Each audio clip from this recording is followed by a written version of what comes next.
Lula pediu a regulamentação do TikTok para o Xi Jinping. Não sei como é que o Xi Jinping recebeu esse pedido, né, meio escatológico. Mas, enfim, o problema, né, isso aqui eu acho que é um tema fundamental nesse momento.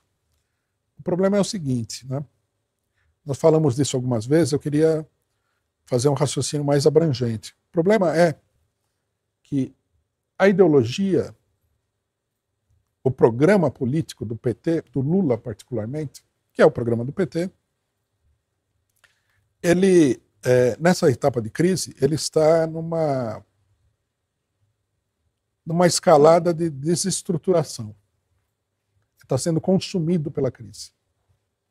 Né? Deixa eu explicar um pouquinho essa ideia. Acontece o seguinte, as ideias, se elas não correspondem efetivamente à realidade, ou seja, que elas são uma interpretação falsa da realidade, à medida que a realidade vai mudando, essas ideias elas entram em conflito com a realidade.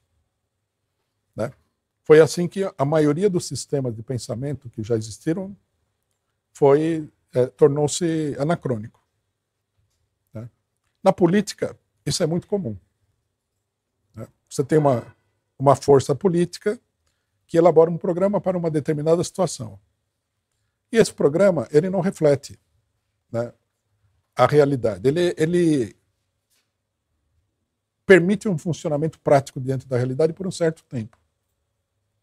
Mas, num dado momento, se a realidade mudar, ele entra em total contradição com a realidade. Quer dizer, você, para poder entender a nova realidade, você teria que mudar de programa. Né? Coisa que, logicamente, a maioria das pessoas não faz. A pessoa vai... Né?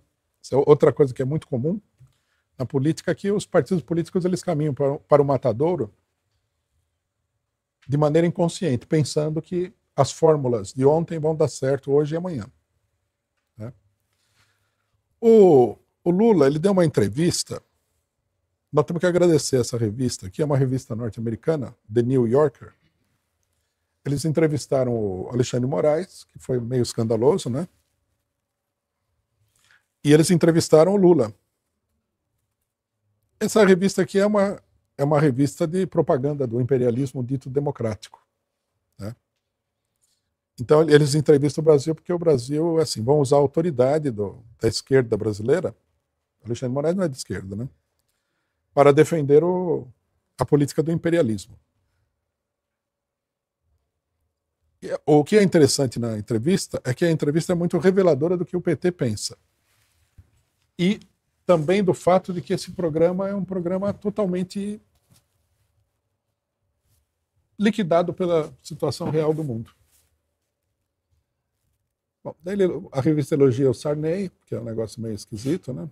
Como símbolo da democracia brasileira, que o Lula falou que ele teve um sonho, que o Sarney veio para a casa dele, dormiu no chão e de manhã ele fez um café da manhã para o Sarney. Ele falou assim, eu acordei preocupado, pensando se alguma coisa tinha acontecido com ele durante a noite, com o Sarney. Né? O Sarney tem 90 e lá vai fumaça, 94 anos de idade. Daí a revista fala o seguinte, Sarney estava bem no sonho, né? Mas não é um acidente que Lula estava preocupado com um emblema da democracia. De fato, a gente deve dizer que o Sarney é um emblema da democracia que existe no Brasil. Porque ele denuncia que essa democracia é uma farsa. Sarney era o líder do partido da ditadura. Se ele é o emblema da democracia, é porque a democracia é uma farsa. Né? E é mesmo. Aí o Lula declara o seguinte, a democracia com a qual aprendemos a viver depois da Segunda Guerra Mundial, o funcionamento do multilateralismo como um papel importante nas relações entre os Estados, o respeito pela diversidade, a soberania de cada país está desaparecendo, disse Lula. Aí ele acrescenta, o que vem pela frente não sabemos. Aí a revista, né, dá um pitaco que é o seguinte, a ordem mundial pós-Segunda Guerra criada em grande medida através da intervenção dos Estados Unidos, é verdade, parecia à beira do colapso. Aí Lula. Nós pensamos que estávamos criando um mundo mais civilizado, mais baseado na solidariedade e uma sociedade mais humana, ele disse. O resultado é pior. É como se houvesse uma lâmpada e quando você abre a tampa da lâmpada, as pessoas más aparecem. Então, vejam vocês o programa lulista. Depois da Segunda Guerra Mundial, ele não falou, mas o cidadão completou, e completou adequadamente. Os Estados Unidos, esse país maravilhoso, criou uma ordem mundial baseada na diversidade,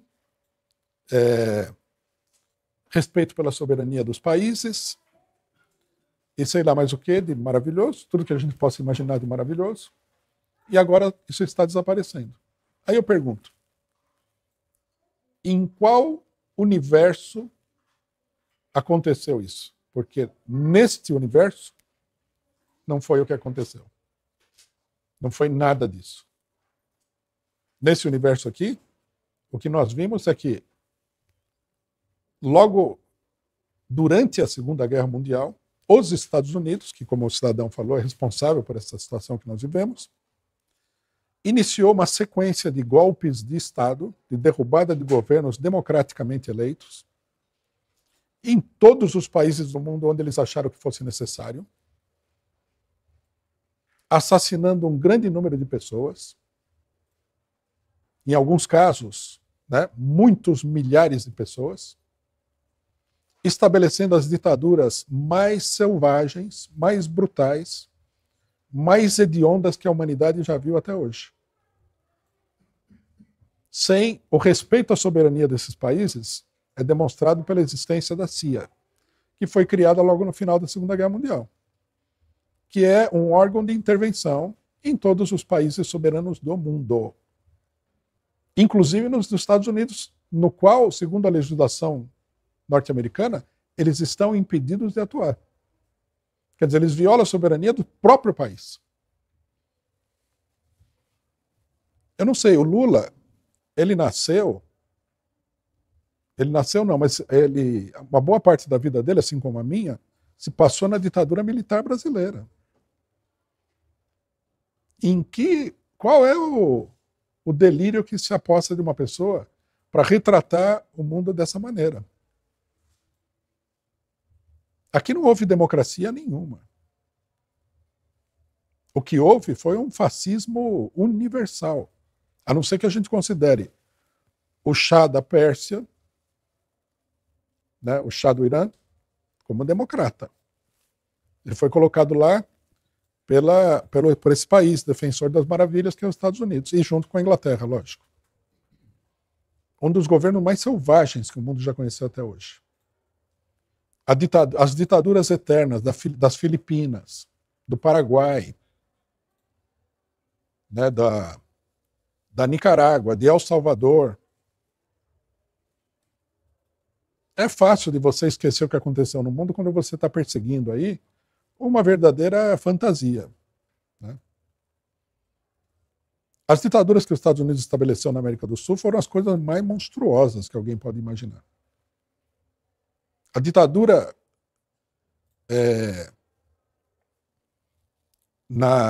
em El Salvador matou inclusive o arcebispo de El Salvador dentro da igreja, junto com milhares de salvadorenhos que eles executaram. Aí nós temos Pinochet, Videla.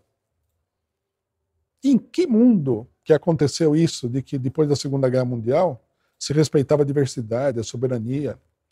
Os Estados Unidos sustentaram até o último suspiro uma das ditaduras mais medonhas que o mundo já conheceu até hoje, que foi o apartheid da África do Sul. É uma das coisas mais nojentas, mais repulsivas, mais desumanas que alguém poderia pensar. É uma minoria que tratava a maioria do país como se eles fossem escravos. É como se a gente tivesse voltado mais de 200 anos na história da humanidade. E eles só arredaram o pé dessa ditadura monstruosa porque a situação explodiu. Aí o que eles fizeram? Foram buscar o Mandela, que estava preso, e fizeram um acordo com ele para segurar a negrada que estava explodindo lá, estava a ponto de matar todo mundo. Agora, os brancos da África do Sul, coitadinhos, eles estão falando que eles sofrem discriminação racial na África do Sul. Eu tenho muita pena deles, né? Porque eles, pessoas tão boas assim, né? Será que os negros da África do Sul não gostam dos brancos? Deve ser um problema, deve ser como esse problema dos incel, né? É um problema psicológico, de alguma coisa genética do negro que leva ele a não gostar de branco. Eu não sei. É uma fantasia que o Lula criou aqui. A democracia ocidental. Diversidade, bom, não vamos nem falar de uma das principais criações do imperialismo norte-americano, o Estado de Israel. É uma coisa monstruosa. Então ele fala assim, estava tudo muito bem, aí alguém abriu a lâmpada e saíram as pessoas más. Não, as pessoas más, elas são os donos da lâmpada. Sempre foram. As pessoas más são essas pessoas que ele diz que são responsáveis pela diversidade, a soberania e tal. E a interferência militar dos Estados Unidos nos países? Que ele fala em soberania, a CIA já é uma desmentida da soberania, mas e a atuação militar direta dos Estados Unidos? Na Coreia, no Vietnã, será a respeito à soberania desses países? Nós fizemos aqui uma palestra sobre o Vietnã, onde nós mostramos que o governo democrata dos Estados Unidos, não republicano, não Trump, o governo democrata, ele jogou só no Vietnã, fora o Laos e o Camboja, onde foi foi mais ainda, acrescentou mais ainda, ele despejou sobre a cabeça da população do Vietnã 7,6 milhões de toneladas de bombas. Aí a pessoa pode falar, bom, é um número grande, né? Será horrível isso? É horrível. Vou dar um parâmetro para comparação. Adolf Hitler, por sua vez, despejou na Segunda Guerra Mundial inteira 1,5 milhões de toneladas de bombas. Isso ele bombardeou a Inglaterra, bombardeou vários países, bombardeou o país da África, bombardeou a Grécia, bombardeou a Rússia, bombardeou o mundo todo. 1,5 milhão de toneladas de bomba. No Vietnã, que é um paísinho minúsculo, 7,6 milhões de toneladas de bombas. Esse aí é o retrato da bondade do mundo. Imagine se o pessoal fosse mal. Né? E ainda tem o seguinte, como nós estamos nos 50 anos do Vietnã, a gente tem que falar. E a utilização de armas químicas pelos norte-americanos no Vietnã? Não, o napalm é o de menos. O problema maior é o agente laranja, que provocou deformações genéticas em mais de 500 mil de pessoas depois da guerra. E continua provocando até hoje. A guerra do Vietnã é a guerra mais criminosa que o mundo já viu. O Hitler bombardeou Londres. O bombardeio de Londres é horrível. Mas perto do Vietnã, não é nada. Só o ataque contra a União Soviética que foi pior, ou foi igual. Então, quer dizer, isso aqui é uma fantasia. Nós vivemos num mundo da democracia, da diversidade, todo mundo gosta de preto. Mas é África do Sul, não. Veja, né? Todo mundo gosta de palestino. Será mesmo? O que é isso? Por que ele tira essa conclusão? Ele tira essa conclusão porque o programa dele chegou no limite. É a defesa da democracia concebida como um regime estatal. É a tese de que, por pior que seja, a democracia é a melhor coisa que existe. Uma tese muito cínica. Né? Acho que foi eu não tenho certeza, mas parece que foi o Churchill que falou que a democracia é o melhor regime ruim que existe. Quer dizer, sendo ruim é o melhor que existe. Né? Não. Aí, veja só.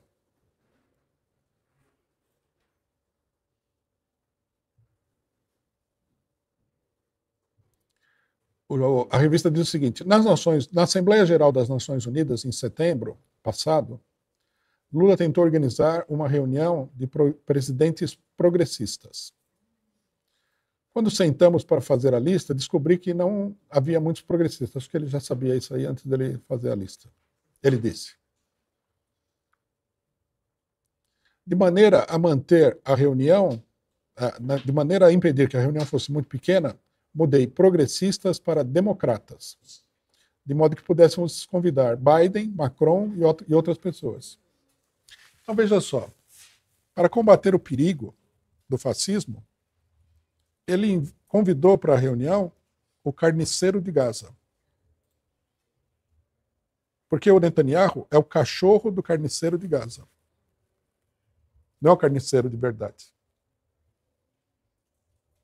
No momento em que o mundo todo estava vendo que esse pessoal estava matando mulheres e crianças em Gaza de maneira proposital. Ele pegou o mentor, o financiador, o fornecedor de armas dessa operação criminosa para discutir a defesa da democracia diante de sabe-se lá quem. Quem poderia ser pior do que isso? Não consigo imaginar. Quer dizer, é uma coisa totalmente fantasiosa. Joe Biden. Macron, em setembro do ano passado, ele já estava dando golpe de Estado lá no país dele. Daí ele falou: tivemos 2 reuniões desde então para discutir como criar uma narrativa, tem que ser uma narrativa, porque a realidade não dá conta, para justificar a importância do sistema democrático como a melhor coisa jamais criada para a coexistência humana. Um sistema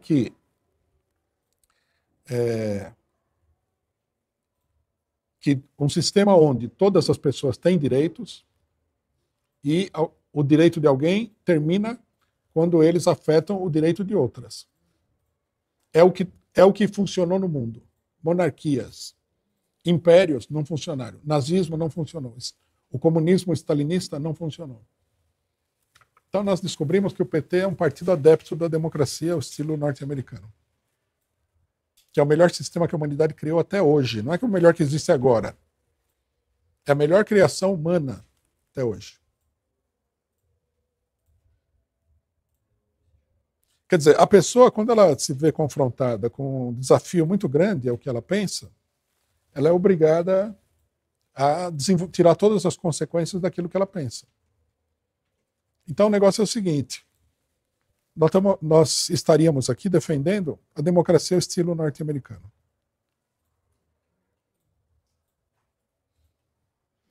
Aí ele critica o Trump, né? Lógico.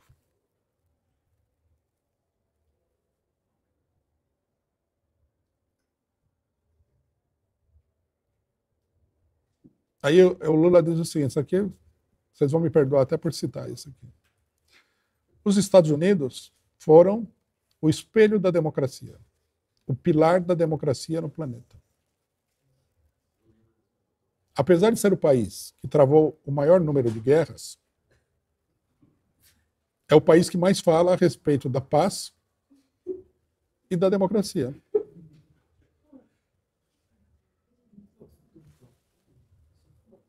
Você vê como é fácil? Eu mato todo mundo, mas falo de paz, democracia, das criancinhas, né? Não é uma maravilha isso?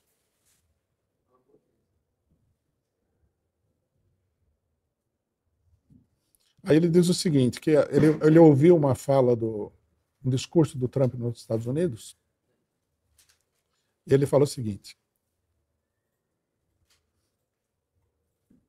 era absurdo. Aqueles republicanos aplaudindo qualquer bobagem que ele falava. Era quase o mesmo tipo de discurso que os anarquistas costumavam fazer no Brasil e na Itália no começo do século, defendendo uma sociedade sem instituições, a sociedade onde o império do capital governa. Aqui você vê que a coisa chega num verdadeiro paroxismo de loucura, né? O capital não pode governar sem o Estado, sem as instituições. Se amanhã o Estado desaparecesse, o capital sucumbiria em coisa de de dias no país onde isso acontecesse. Porque o que permite que as pessoas sejam brutalmente exploradas é o Estado. Quer dizer, o Lula, ele aqui, não sei se ele não tem consciência, se isso daqui é um discurso. O fato é que no Brasil, que ele governa, tem um monte de gente sendo reprimida. Essa semana aqui teve repressão, que nós ficamos sabendo, contra vários movimentos sem terra, várias ocupações de terreno urbano. Um companheiro que é dirigente do PCO no Mato Grosso do Sul foi preso porque estava filmando a agressão de policiais contra os índios.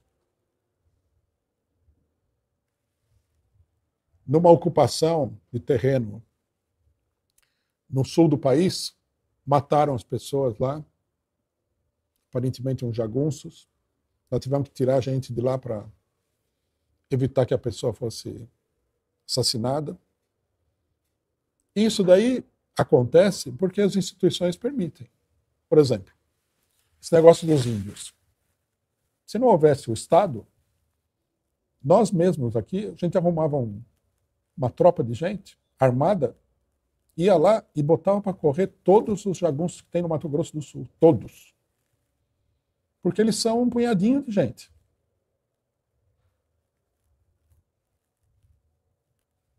Eles se dão bem porque eles são protegidos pela polícia do Mato Grosso do Sul. Então eles vão lá, assassinam um índio, prende a pessoa, o jagunço mata a pessoa, não vai preso. E é assim, no Brasil inteiro é assim que funciona. As instituições, elas são a grande defesa do capital. Eu não sei, eu não vi esse discurso do Trump, mas se ele falou de acabar com as instituições, eu não sei o que ele quer com isso, mas vou te falar que é uma posição revolucionária. Uma parte da esquerda, ela acredita que o Estado democrático é uma defesa do trabalhador. É falsa essa ideia, totalmente falsa. O Estado democrático, não sendo um Estado capitalista, ele é uma defesa dos capitalistas. Por exemplo, os bancos internacionais e nacionais querem que a taxa de juros aumente. E o Estado garante que ela aumente. Não fosse o Estado, isso aí não seria viável. Aí alguém pode falar, não, mas o povo não está mobilizado. Você tira a polícia do jogo, tira as Forças Armadas para você ver se a população vai se mobilizar ou não. Muita gente não se mobiliza por isso, porque ele sabe que vai ser muito difícil enfrentar tribunais, Forças Armadas, forças policiais, e ainda o dinheiro dos capitalistas. Mas o dinheiro não funcionaria se não tivesse a força repressiva.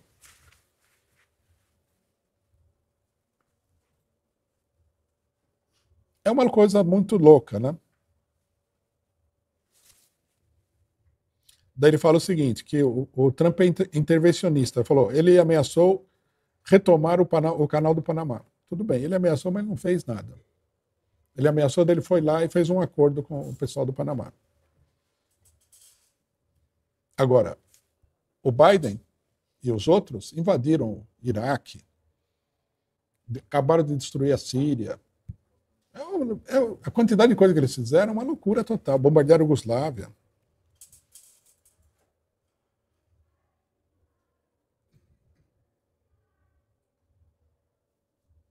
Daí ele fala do Bukele, porque o Trump mandou deportar pessoas para El Salvador. Mas quem colocou o Bukele em El Salvador não foi o Trump.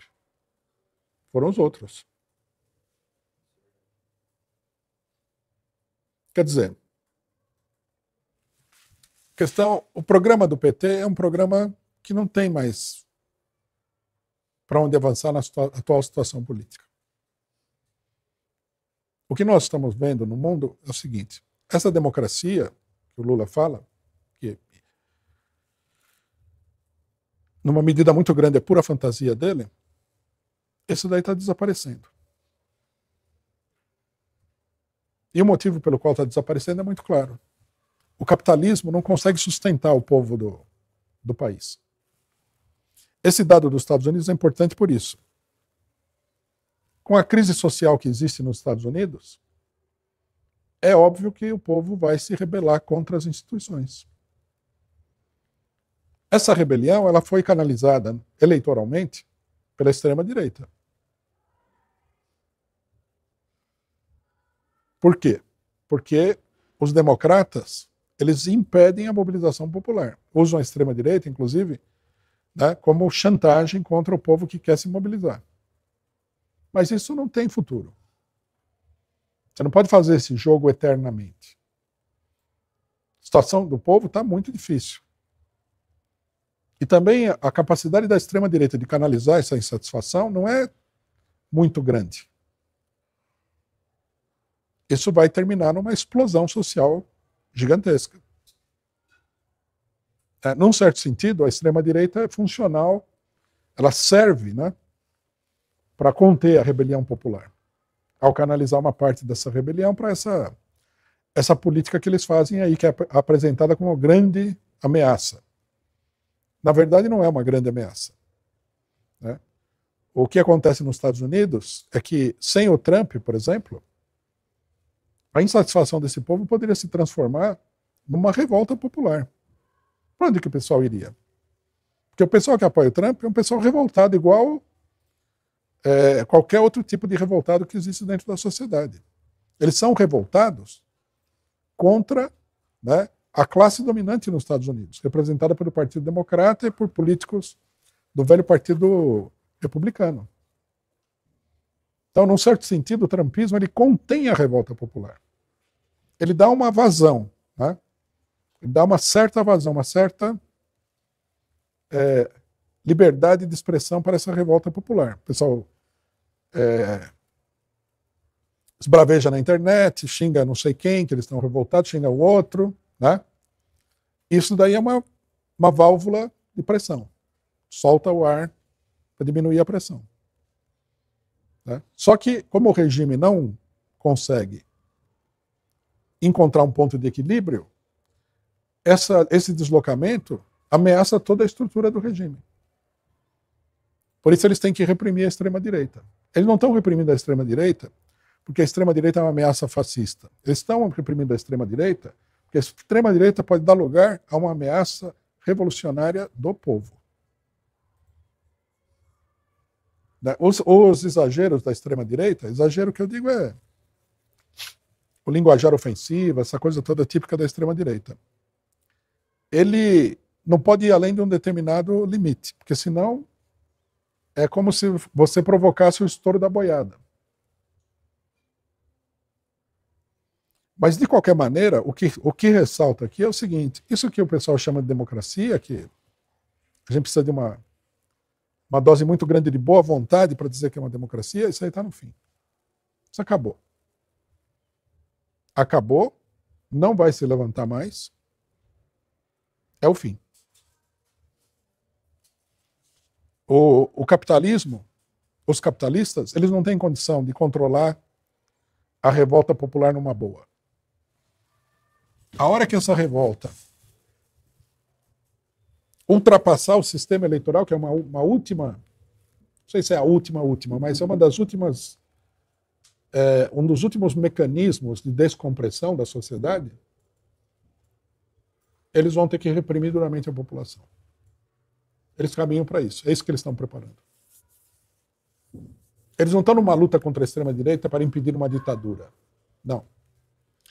A luta deles contra a extrema-direita é para impedir que a extrema-direita seja um veículo de manifestação agressiva da revolta popular.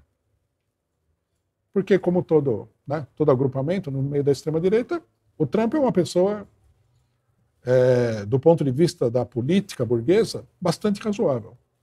Né? Muita gente vai achar estranho isso, porque ele parece ser uma pessoa pouco razoável, mas não é verdade. Ele é muito razoável.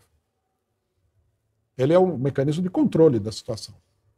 Mas dentro do trumpismo, tem cara que está disposto a tocar fogo no mundo. Então, se você anular a liderança trumpista, você não vai resolver o problema social e nem o problema político. A coisa vai explodir. E eles sabem que vai explodir em algum momento. Porque o Trump também não vai segurar a onda.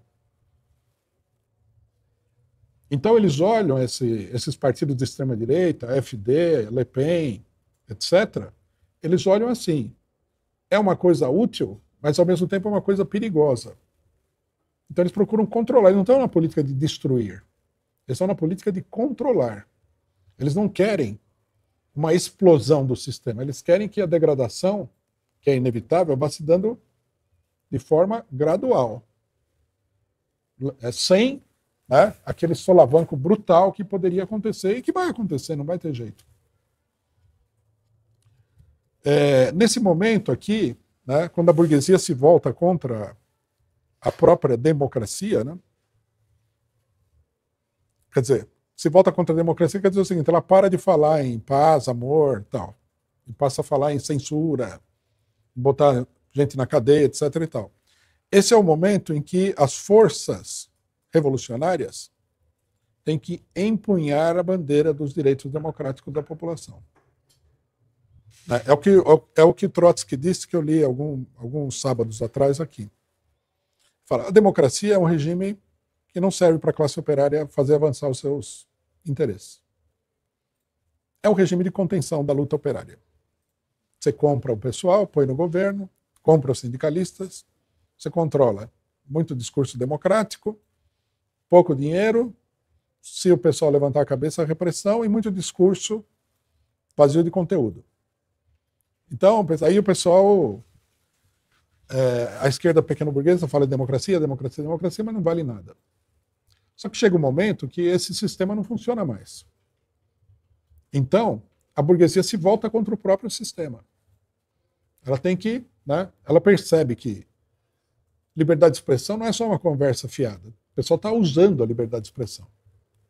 E está causando um problema para ela. Então é preciso suprimir a liberdade de expressão, a liberdade de organização, os direitos jurídicos, isso e aquilo. Então ela vai atacando a democracia. No momento em que a própria burguesia ataca a sua democracia, a defesa dos direitos democráticos passa a ser um instrumento revolucionário para os operários e para o povo. E aqui a diferença, né, com o que o Lula falou é o seguinte, a democracia para o povo não são instituições. As instituições em si, elas não são democráticas. As instituições do regime democrático são antidemocráticas. O judiciário todo-poderoso é antidemocrático. Né? O sistema eleitoral é antidemocrático. É tudo antidemocrático. O que é democrático é o exercício do direito pelo povo. O direito de manifestação, de falar, disso, os direitos reais que você pode ter. Que tem algum sentido prático no mundo que a gente vive. Então, nesse momento, né, a defesa desses direitos contra as instituições que estão se tornando cada vez mais ditatoriais é uma coisa muito revolucionária. É um instrumento revolucionário. Não para construir um regime democrático que não vai existir nunca. O regime democrático que pode existir é o que existe hoje, é o que a burguesia faz. Democracia como instituição, como regime, é a burguesia. Sem a burguesia não tem nada disso. Não existe. Né? Mas para avançar na luta pelo poder político da classe trabalhadora e do povo. Quer dizer, é um instrumento revolucionário no sentido de luta pela revolução socialista, não pela democracia. E por isso vai ser muito reprimido. Né? Hoje, eles conseguiram um certo apoio na esquerda pequeno-burguesa. O jogo da burguesia é muito claro. Ora ela se apoia na esquerda pequeno-burguesa contra a direita. Ora ela se apoia na direita contra a esquerda pequeno-burguesa. Né? Esse jogo é a substituição do que existia antes, o bipartidarismo. Né? Durante um longo período, os regimes democráticos eles se expressavam nessa coisa absurda de dois partidos. O Partido Conservador e o Partido Reformista. O Partido Conservador quer manter a coisa do jeito que está, em geral é o partido do grande capital. O Partido Reformista é o partido da pequena burguesia, que é um partido burguês também, mas que procura dar um alívio para os trabalhadores, faz demagogia social e tal. Então, quando a situação é estável, entra o Partido Conservador e passa a faca. Quando a situação fica instável, entra o Partido Reformista e passa aquela anestesia geral. Esse sistema acabou. Se ele não acabou completamente, o que existe hoje são resquícios. né? Por exemplo, Inglaterra continua esse bipartidarismo, mas você não tem mais dois partidos. É um único partido. O Partido Trabalhista e o Partido Conservador são o mesmo partido. Então é um bipartidarismo falso. Na Alemanha, o Partido Conservador e o Partido Reformista estão no mesmo governo, acabou o bipartidarismo. Na França, também não tem mais. Né? É o Macron, a extrema-direita, a extrema-esquerda. Nos Estados Unidos, você tem um bipartidarismo, mas o Partido Republicano está tomado pela extrema-direita, parcialmente. Então, quer dizer, esse sistema, que é um sistema de equilíbrio, né? Um sistema, digamos assim, pendular do funcionamento do regime, né? Você controla as marés de acordo com esse pêndulo, né? Ora você vira para a direita, ora você vira para a esquerda, ora você vira para a direita, ora você vira para a esquerda. Isso foi varrido do mapa.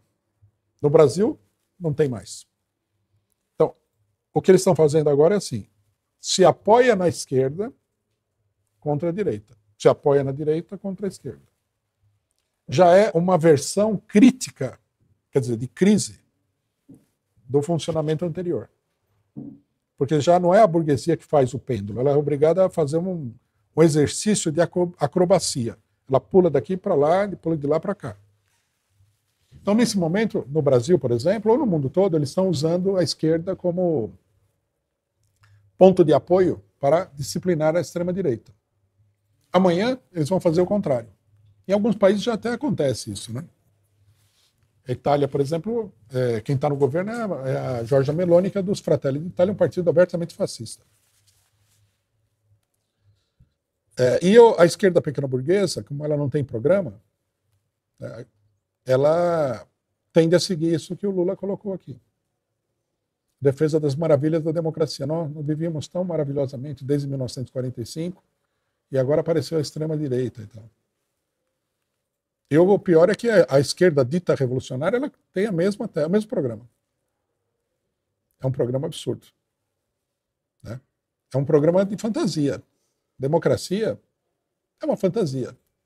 Se você separar a democracia das classes sociais, é como se fosse uma realidade sobrenatural, metafísica. Né?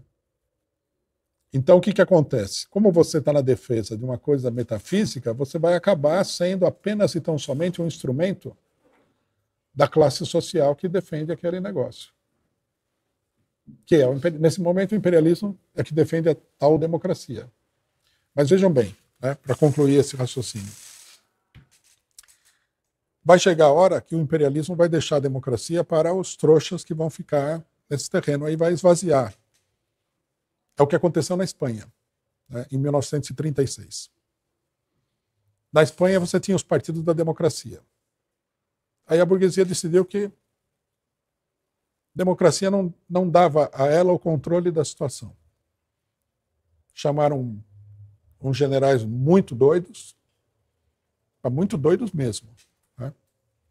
Um deles, inclusive, elaborou o slogan Viva a Morte. Né?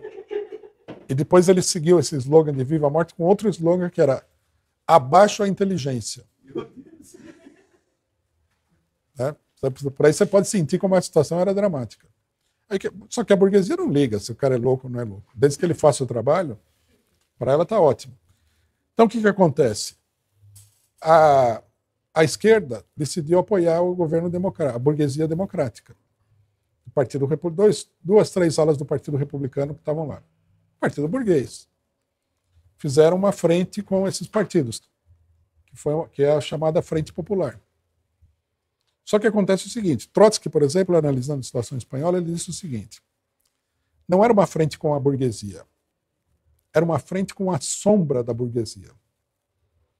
Quer dizer, aqueles políticos e funcionários que sempre representaram a burguesia, sempre foram a sombra da burguesia, mas sem a burguesia. A burguesia estava toda do outro lado. É como se eles tivessem, no regime democrático, ficado com um mico no jogo. Aí o que aconteceu? A classe a burguesia deu o golpe de Estado, que tinha tudo para ser bem sucedido. Mas a classe operária não, o governo nada, as instituições nada. A classe operária reagiu. Aí se abriu a guerra civil. Toda a burguesia de um lado, a classe operária do outro, mas A esquerda pequeno-burguesa da época, Partido Socialista, Partido Comunista, não conseguia interpretar a luta de classes desse jeito. Burguesia versus proletariado, que era a realidade. Eles falavam assim, a democracia versus fascismo. Não preciso nem falar como é que terminou essa ilusão, né? Quer dizer, vai chegar a hora que... Vai chegar a hora, não. Em grande medida, o PT já está nessa situação. Porque a Frente Ampla é uma sombra da burguesia. Se colocar essa Simone Tebet no governo, essa mulher não representa ninguém além dela mesma. Os próprios ministros do Lula estão com o lado de lá. Então, quer dizer, a coisa vai para uma... Está chegando a hora em que a pessoa vai ficar apenas com a fotografia. Né? Ele vai se casar com a fotografia da noiva.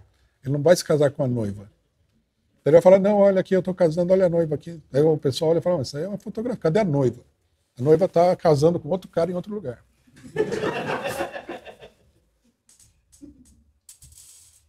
Isso aqui é muito importante, viu, companheiros? Porque nós temos que ter assim, uma clareza muito grande do que está acontecendo para não ser completamente engolido, né?